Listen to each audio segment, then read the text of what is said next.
l'abattoir.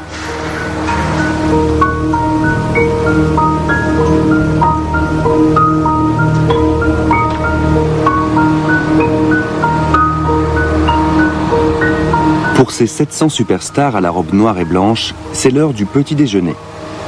Ce sont des Holstein Friesen, une race au rendement très élevé.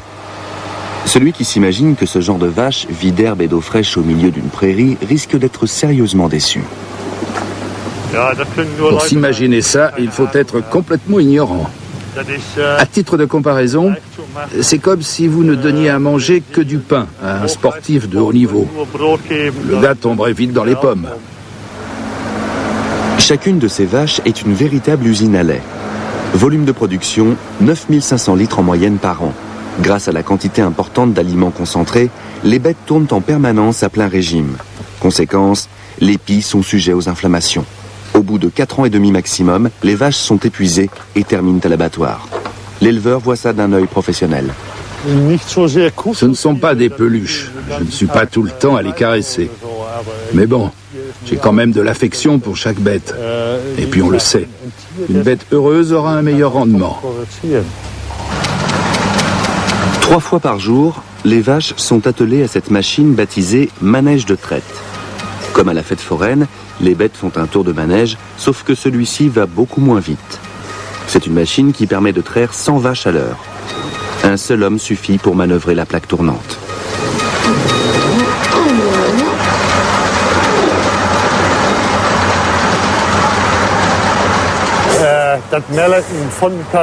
Avec le manège, la traite est complètement automatisée. La quantité de lait est mesurée avec des appareils électroniques.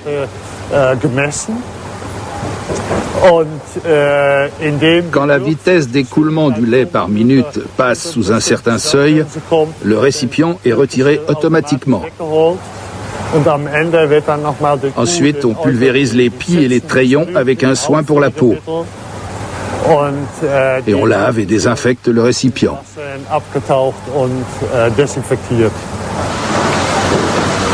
Les vaches transforment l'herbe en lait plus aisément qu'aucun autre animal. Seul problème, il en résulte une surproduction de lait dont le prix n'a jamais été aussi bas.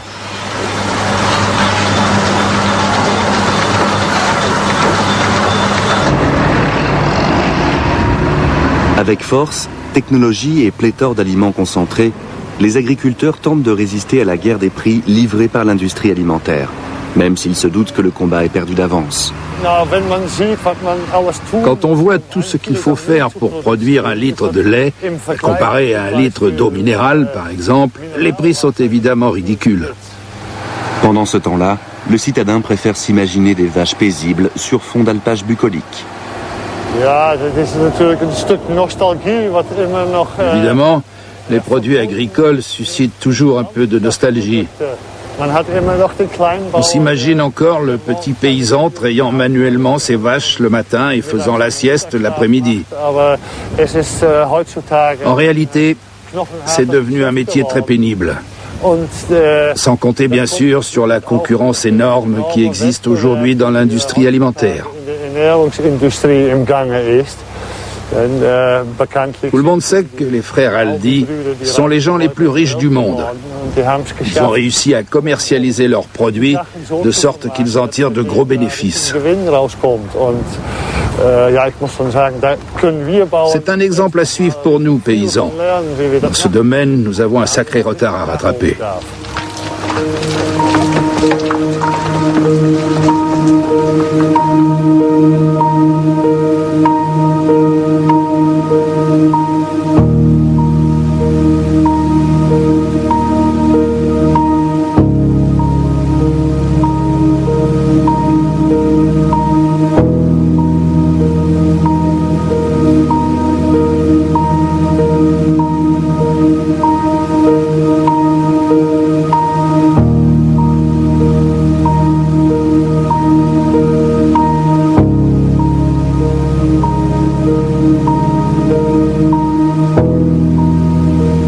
À la ferme de Karl Ludwig Schweissfurt à Hermannsdorf. Le maître boucher se remémore sans regret l'époque où il tuait non pas 2, mais 200 porcs par jour. La production industrielle prolonge l'abattage industriel, lequel prolonge le transport industriel, qui à son tour prolonge l'élevage industriel, affirme-t-il. Faut-il voir là les remords tardifs d'un vieil homme? Non. Il y a 20 ans, je travaillais avec le même enthousiasme qu'aujourd'hui, de façon complètement différente. Jusqu'au jour où j'ai compris qu'avec le productivisme, son hyper-spécialisation et ses méthodes scientifiques, nous commettions beaucoup d'erreurs. Schweissfurt a donc décidé que dans sa ferme bio, tout le travail serait manuel. Conséquence, une production bien moins importante que dans l'élevage industriel. La viande est meilleure, affirme Schweissfurt. Ce qui est sûr en tout cas, c'est qu'elle coûte 3 fois plus cher. Schweissfurt affirme que ceux qui achètent chez lui ont à cœur de savoir d'où vient leur viande.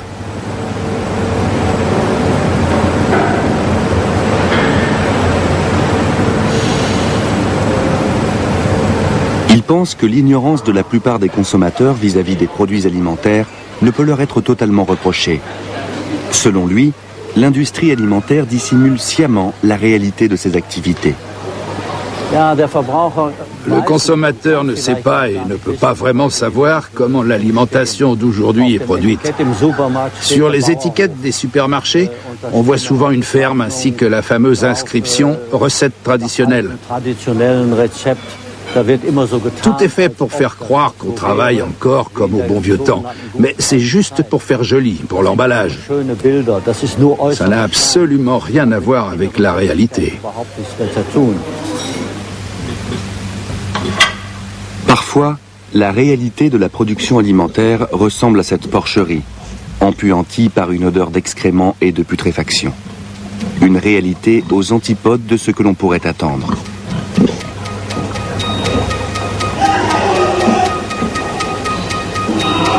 Les éleveurs affirment que la plupart d'entre eux respectent la réglementation en vigueur et soutiennent que chaque profession a son lot de brebis galeuses. Soit. Mais supposons qu'1% des animaux vivent dans des conditions semblables à celles de cette porcherie. Sur les 41 200 000 porcs de boucherie produits annuellement en Allemagne, cela ferait tout de même 41 000 animaux.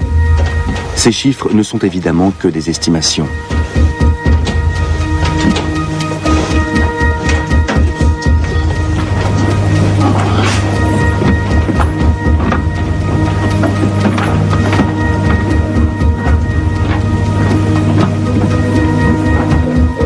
Un tuyau pour l'alimentation court le long du plafond.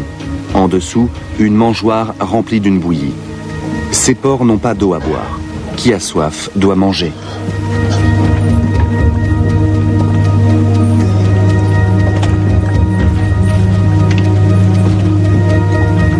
Du Stresnil, un médicament largement répandu dans les parcs d'engraissement. Le neuroleptique est utilisé pour combattre le stress et la peur chez les porcs. Quant à savoir si le propriétaire de ces bêtes a la conscience tranquille, la question reste posée. Au fait, comment était votre rôti de porc de dimanche dernier, acheté au supermarché à un prix défiant toute concurrence ?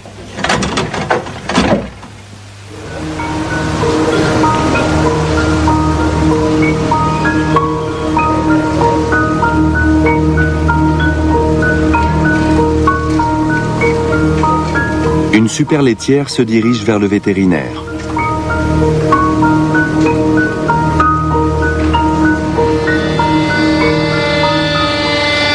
L'onglon est enflammé.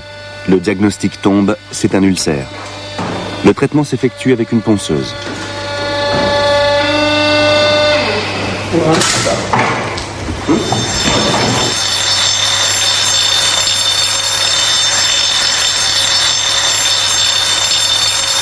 Raison de cet ulcère, le poids énorme des pies de ces vaches au rendement record.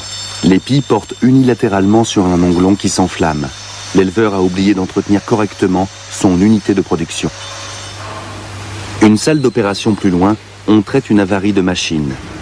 Les aliments concentrés distribués à l'excès font un piètre combustible et ont provoqué chez la vache un déplacement de la caillette. Il faut donc fixer celle-ci. La vétérinaire commente les travaux de réparation. C'est l'avantage de ce type de chirurgie dite invasive.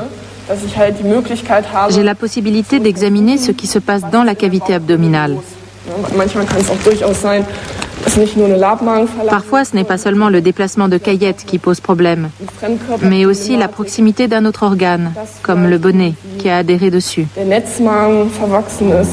On en opère au moins une par jour, parfois plusieurs. Dans la salle d'opération suivante, une vétérinaire nous montre la conséquence la plus fréquente de l'élevage laitier intensif.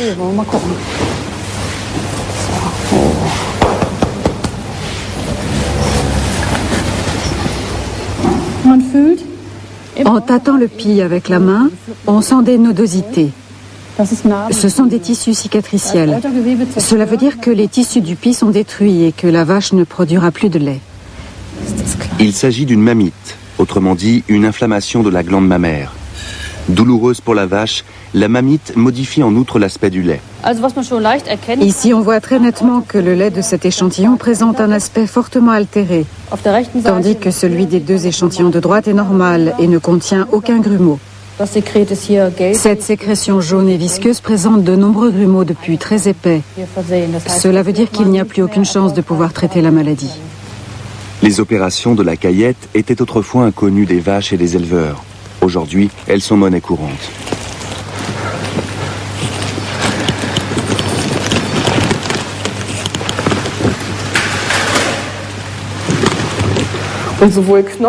Le bouton et la plaque restent à vie dans le corps de l'animal, mais il y a relativement peu de réaction des tissus.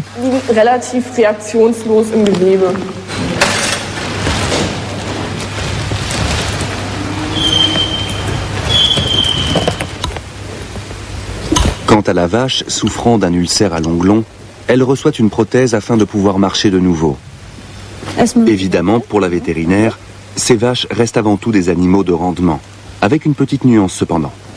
Il faut bien avoir en tête que ces vaches laitières sont particulièrement sensibles. Ce sont un peu comme des sportives de haut niveau. Elles ont besoin de soins particuliers. Je ne peux exiger une performance optimale que d'animaux élevés et soignés dans des conditions optimales. Le lait d'une vache souffrant de mamite étant impropre à la vente, 25% des laitières allemandes sont envoyées prématurément à l'abattoir en raison d'une inflammation des pis. L'espérance de vie d'une vache laitière est donc abrégée. Sa durée de séjour dans une étable est passée de 10 à 3, voire 2 ans. Je pense que certains producteurs ne savent pas comment gérer ce cheptel à haut rendement. Un agriculteur reçoit 33 centimes d'euros, voire moins, par litre de lait. Au supermarché, le litre coûte entre 70 et 90 centimes, un prix en baisse constante d'année en année. Parallèlement, les éleveurs cherchent à tirer encore davantage de lait d'une vache. En tout cas, une chose est sûre, à l'avenir, le lait et les yaourts seront encore moins chers. Les marques du discount se livrent une concurrence acharnée autour des produits laitiers aux étiquettes bucoliques mensongères. 15, 16, 17, 18.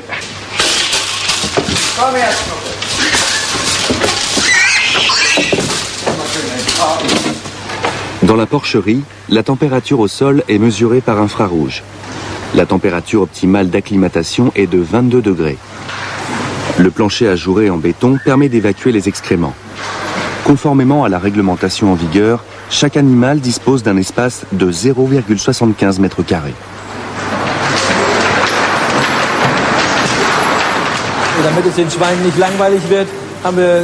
Afin qu'ils ne s'ennuient pas, nous mettons des jouets à leur disposition. Ici, ce sont des chaînes. Comme ça, ils peuvent s'occuper. Le cochon est très curieux de nature. Il aime bien fouiner partout. Les cochons domestiques tiennent ça du sanglier. On voit tout de suite qu'ils s'amusent comme des fous avec ces chaînes. Et même les porcs en fin d'engraissement ont besoin d'exercice. Ce genre d'objet leur permet donc de se défouler. Au lieu de se vautrer dans la boue, ces cochons-là mastiquent des chaînes en fer. Mis à part ça, leur vie n'est guère variée. Au programme, manger et s'abreuver. L'animal grossit ainsi d'1 kilo par jour. Pour l'éleveur, c'est le critère décisif. Plus la prise de poids journalière est importante, plus le cochon sortira vite de la porcherie. L'éleveur moderne calcule combien de kilos de viande de porc il peut produire par mètre carré. C'est ainsi qu'il chiffre sa rentabilité. La paille et l'espace qui contribueraient au bien-être des animaux ne sont pas pris en compte dans le calcul. L'éleveur doit avant tout gagner sa vie. En principe, la pression sur les coûts se répercute sur l'animal. Les gens doivent en être bien conscients. Dans 120 jours, cette porte s'ouvrira de nouveau. Les porcs seront alors prêts pour l'abattoir.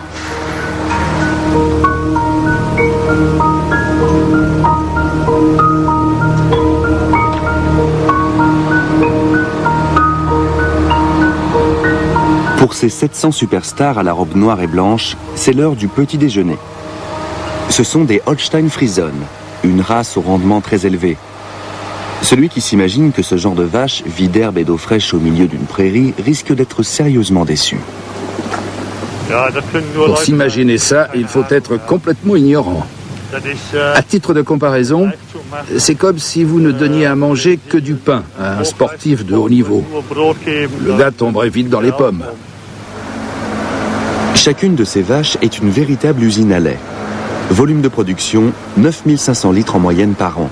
Grâce à la quantité importante d'aliments concentrés, les bêtes tournent en permanence à plein régime. Conséquence, les pies sont sujets aux inflammations. Au bout de 4 ans et demi maximum, les vaches sont épuisées et terminent à l'abattoir. L'éleveur voit ça d'un œil professionnel. Ce ne sont pas des peluches. Je ne suis pas tout le temps à les caresser. Mais bon, j'ai quand même de l'affection pour chaque bête. Et puis on le sait, une bête heureuse aura un meilleur rendement. 3 fois par jour, les vaches sont attelées à cette machine baptisée manège de traite.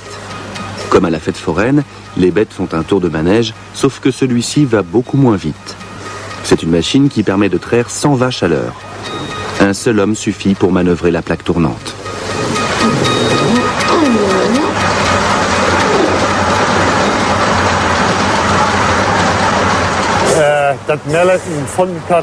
Avec le manège, la traite est complètement automatisée. La quantité de lait est mesurée avec des appareils électroniques.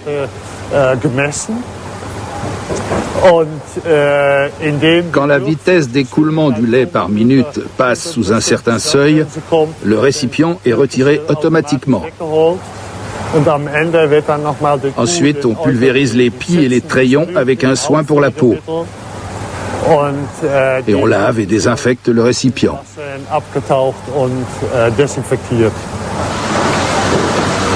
Les vaches transforment l'herbe en lait plus aisément qu'aucun autre animal. Seul problème, il en résulte une surproduction de lait dont le prix n'a jamais été aussi bas.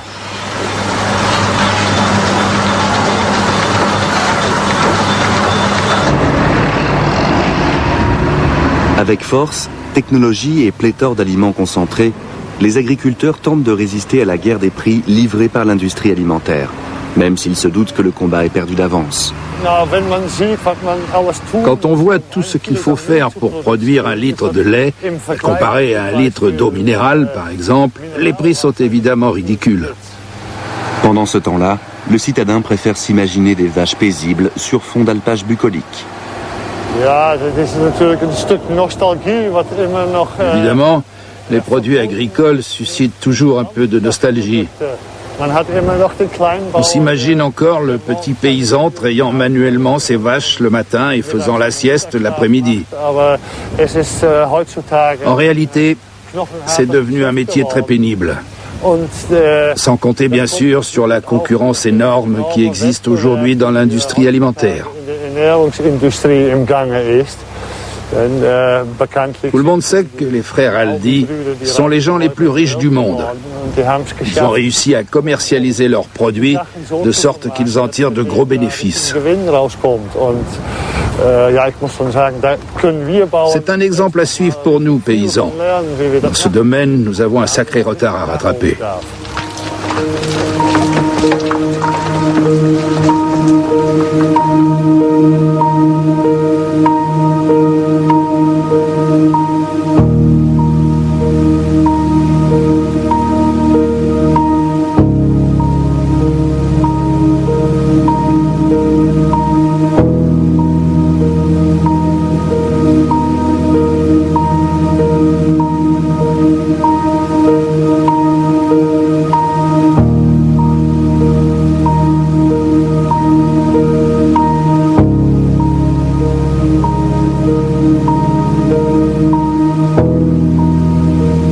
à la ferme de Karl Ludwig Schweissfurt à Hermannsdorf. Le maître boucher se remémore sans regret l'époque où il tuait non pas 2, mais 200 porcs par jour. La production industrielle prolonge l'abattage industriel, lequel prolonge le transport industriel, qui à son tour prolonge l'élevage industriel, affirme-t-il. Faut-il voir là les remords tardifs d'un vieil homme? Non. Il y a 20 ans, je travaillais avec le même enthousiasme qu'aujourd'hui, de façon complètement différente. Jusqu'au jour où j'ai compris qu'avec le productivisme, son hyper-spécialisation et ses méthodes scientifiques, nous commettions beaucoup d'erreurs. Schweissfurt a donc décidé que dans sa ferme bio, tout le travail serait manuel. Conséquence, une production bien moins importante que dans l'élevage industriel. La viande est meilleure, affirme Schweissfurt. Ce qui est sûr en tout cas, c'est qu'elle coûte 3 fois plus cher. Schweissfurt affirme que ceux qui achètent chez lui ont à cœur de savoir d'où vient leur viande.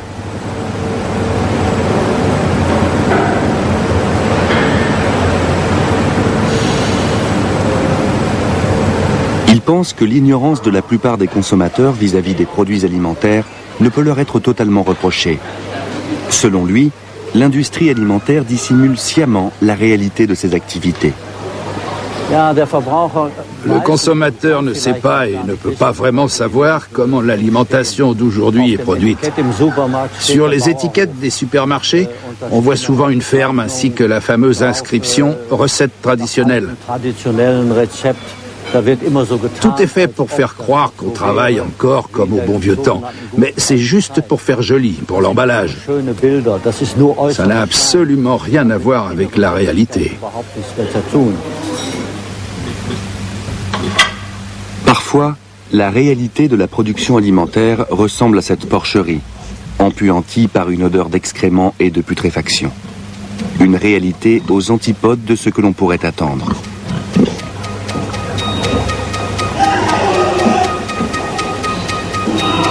Les éleveurs affirment que la plupart d'entre eux respectent la réglementation en vigueur et soutiennent que chaque profession a son lot de brebis galeuses, soit.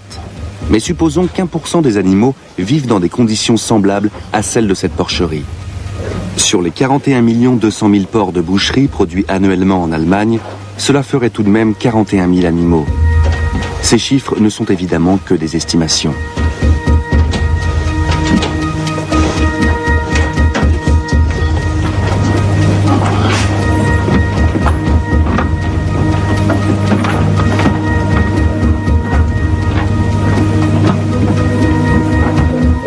Un tuyau pour l'alimentation court le long du plafond.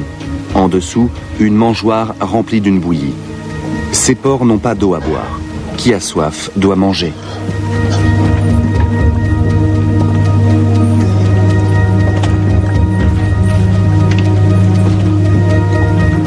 Du Stresnil, un médicament largement répandu dans les parcs d'engraissement. Le neuroleptique est utilisé pour combattre le stress et la peur chez les porcs. Quant à savoir si le propriétaire de ces bêtes a la conscience tranquille, la question reste posée. Au fait, comment était votre rôti de porc de dimanche dernier, acheté au supermarché à un prix défiant toute concurrence ?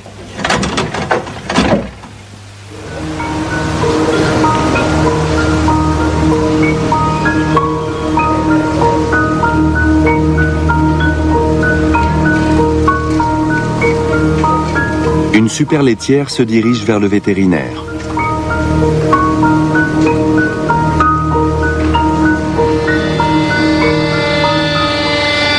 L'onglon est enflammé. Le diagnostic tombe, c'est un ulcère. Le traitement s'effectue avec une ponceuse.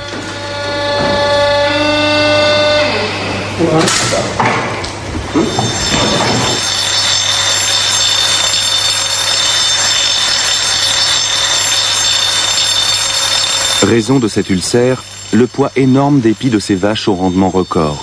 Les pies portent unilatéralement sur un onglon qui s'enflamme. L'éleveur a oublié d'entretenir correctement son unité de production. Une salle d'opération plus loin, on traite une avarie de machine. Les aliments concentrés distribués à l'excès font un piètre combustible et ont provoqué chez la vache un déplacement de la caillette. Il faut donc fixer celle-ci. La vétérinaire commente les travaux de réparation. C'est l'avantage de ce type de chirurgie dite invasive. J'ai la possibilité d'examiner ce qui se passe dans la cavité abdominale. Parfois, ce n'est pas seulement le déplacement de caillettes qui pose problème, mais aussi la proximité d'un autre organe, comme le bonnet, qui a adhéré dessus. On en opère au moins une par jour, parfois plusieurs. Dans la salle d'opération suivante, une vétérinaire nous montre la conséquence la plus fréquente de l'élevage laitier intensif.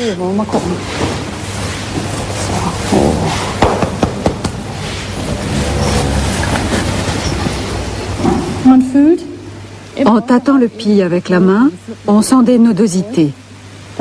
Ce sont des tissus cicatriciels. Cela veut dire que les tissus du pis sont détruits et que la vache ne produira plus de lait. Il s'agit d'une mamite, autrement dit une inflammation de la glande mammaire. Douloureuse pour la vache, la mamite modifie en outre l'aspect du lait. Ici, on voit très nettement que le lait de cet échantillon présente un aspect fortement altéré, tandis que celui des deux échantillons de droite est normal et ne contient aucun grumeau. Cette sécrétion jaune et visqueuse présente de nombreux grumeaux depuis très épais. Cela veut dire qu'il n'y a plus aucune chance de pouvoir traiter la maladie. Les opérations de la caillette étaient autrefois inconnues des vaches et des éleveurs. Aujourd'hui, elles sont monnaie courante.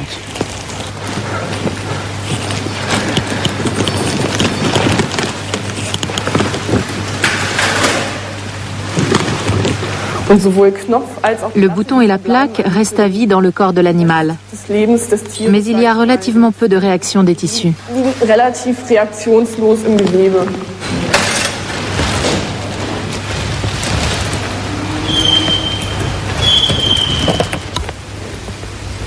Quant à la vache souffrant d'un ulcère à l'onglon, elle reçoit une prothèse afin de pouvoir marcher de nouveau. Évidemment, pour la vétérinaire, ces vaches restent avant tout des animaux de rendement, avec une petite nuance cependant. Il faut bien avoir en tête que ces vaches laitières sont particulièrement sensibles. Ce sont un peu comme des sportives de haut niveau. Elles ont besoin de soins particuliers. Je ne peux exiger une performance optimale que d'animaux élevés et soignés dans des conditions optimales. Le lait d'une vache souffrant de mamite étant impropre à la vente, 25% des laitières allemandes sont envoyées prématurément à l'abattoir en raison d'une inflammation des pis. L'espérance de vie d'une vache laitière est donc abrégée. Sa durée de séjour dans une étable est passée de 10 à 3, voire 2 ans. Je pense que certains producteurs ne savent pas comment gérer ce cheptel à haut rendement. Un agriculteur reçoit 33 centimes d'euros, voire moins, par litre de lait. Au supermarché, le litre coûte entre 70 et 90 centimes, un prix en baisse constante d'année en année. Parallèlement, les éleveurs cherchent à tirer encore davantage de lait d'une vache. En tout cas, une chose est sûre, à l'avenir, le lait et les yaourts seront encore moins chers. Les marques du discount se livrent une concurrence acharnée autour des produits laitiers aux étiquettes bucoliques mensongères.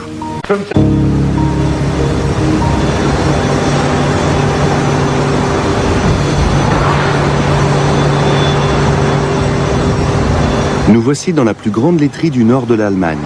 Ici, la noria des camions est permanente. 2 200 000 litres passent quotidiennement par cette laiterie. Pourtant, peu d'indices laissent à penser qu'on se trouve dans une usine de transformation du lait. Le visiteur chercherait en vain des bidons. Des hommes en blouse blanche et bonnet prélèvent un échantillon de chaque livraison. Objectif, détecter la présence de substances inhibitrices.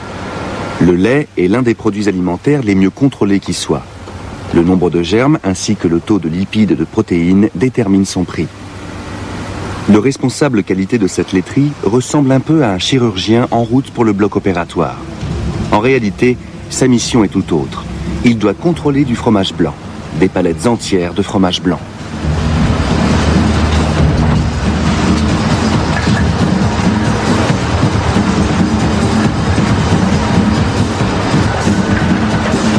Ici, beaucoup de métal étincelant et toujours pas la moindre trace de lait.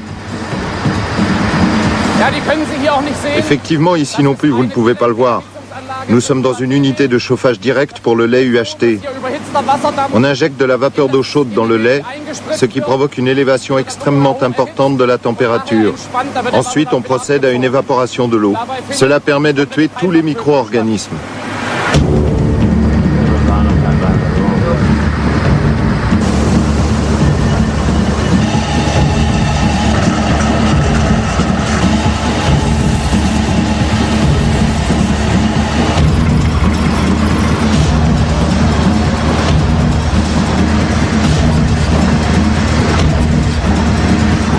Le mot magique de cette usine laitière, automatisation. Ce genre de processus doit être automatisé, car la machine est si rapide qu'on ne pourrait pas saisir les produits manuellement. Le temps qui s'écoule entre la vache et le pot est de 48 heures maximum. Aujourd'hui, les laiteries sont des unités industrielles hautement spécialisées dont le chiffre d'affaires par ouvrier est 2 fois plus élevé que dans certaines usines automobiles.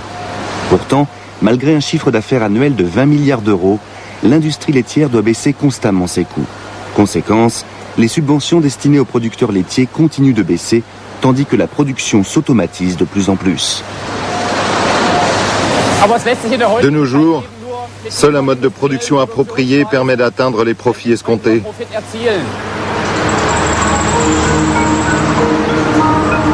En Allemagne, 5 groupes agroalimentaires vendent environ 90% de tous les produits laitiers et maintiennent les prix bas. Aucune chance de trouver dans leurs usines des vaches ayant brouté dans les alpages.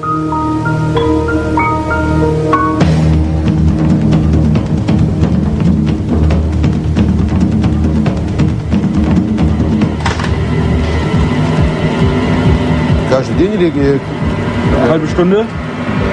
Wobei, warte mal, am Montag ist er gar nicht dabei. Doch, schaffen wir. Ja, einen Moment bitte, Herr Kogler. Ciao. Herr Kogler, guten Morgen, habe die Ehre. Von uns aus. Deine Märkte bleiben ganz normal. Bei uns geht es um Cents. Chez nous, on compte en centimes. C'est le problème. 2, 3, 5 centimes de différence, c'est énorme. Car si on multiplie ça par le nombre de tonnes, ça fait beaucoup d'argent.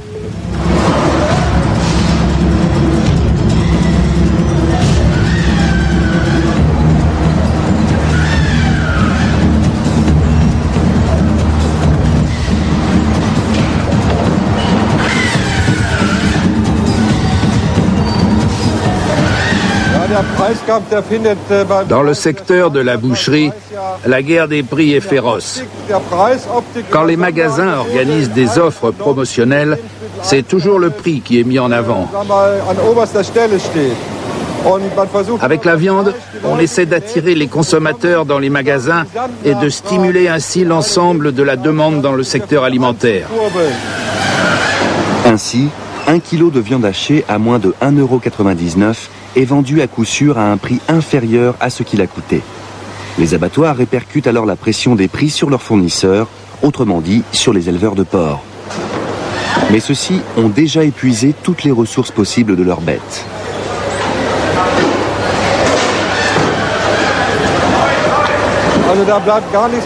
À la fin, il ne reste rien.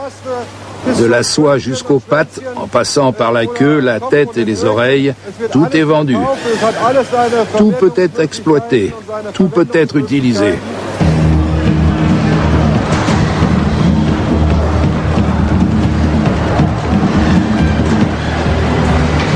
Il s'agit donc de vendre le plus possible et en quantité industrielle. Wie viel Liter soll ich denn jetzt aufschreiben? 2 Tonnen? Alles klar. Car la marge bénéficiaire est quasiment inexistante.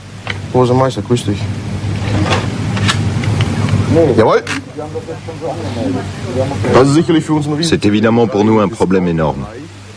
Dans le secteur du discount, les distributeurs se livrent à une guerre des prix. C'est à qui proposera l'article le moins cher. Que ce soit l'épaule ou la viande hachée, leur politique publicitaire est très agressive. Pour nous, c'est devenu extrêmement difficile. Le prix de la viande est en chute libre. Nous retournons voir Schweissfurt, le producteur de viande converti au bio. Question. Est-ce parce que nous rechignons à mettre la main au portefeuille que les cochons et les vaches sont devenus de banales marchandises?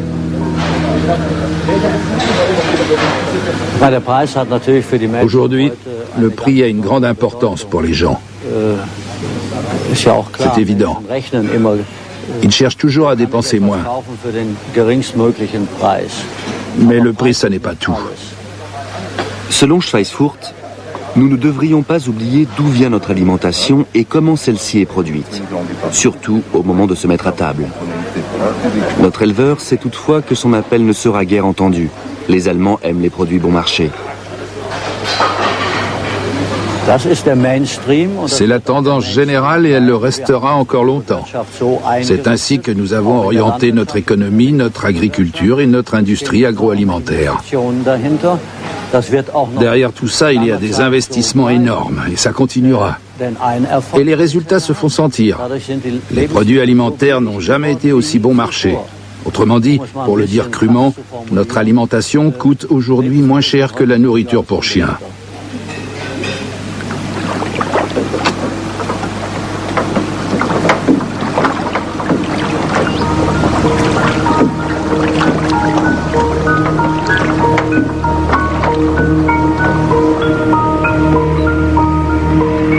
En 2005, le petit village de Hasleben s'apprête à accueillir de nouveaux habitants. L'agriculteur néerlandais a tenu sa promesse et va ramener la vie dans ce qui était autrefois le plus grand parc d'engraissement porcin d'Europe.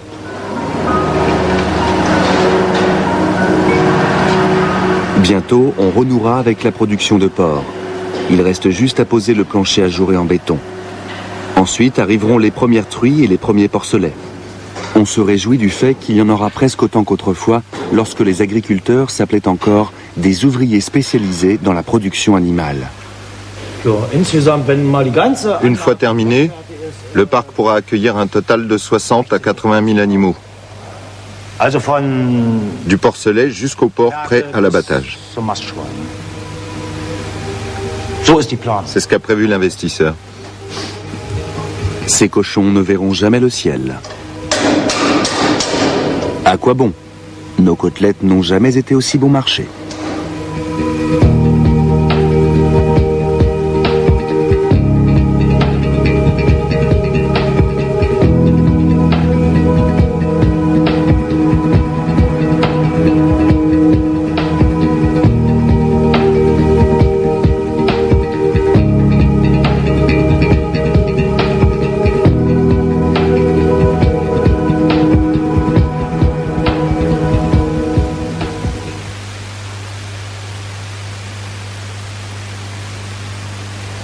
C'est la fin de cet théma, merci de l'avoir suivi. Sachez que si vous voulez en savoir davantage sur le hard discount, notre site internet arte.tv est à votre disposition. Tout de suite sur Arte, le très beau film de Stephen Frears, le deal sur la rivalité chez les travaillistes britanniques entre Tony Blair et Gordon Brown. La semaine prochaine, la théma du mardi sera consacrée à la ville et à ses fractures sociales. À bientôt, bonsoir, merci.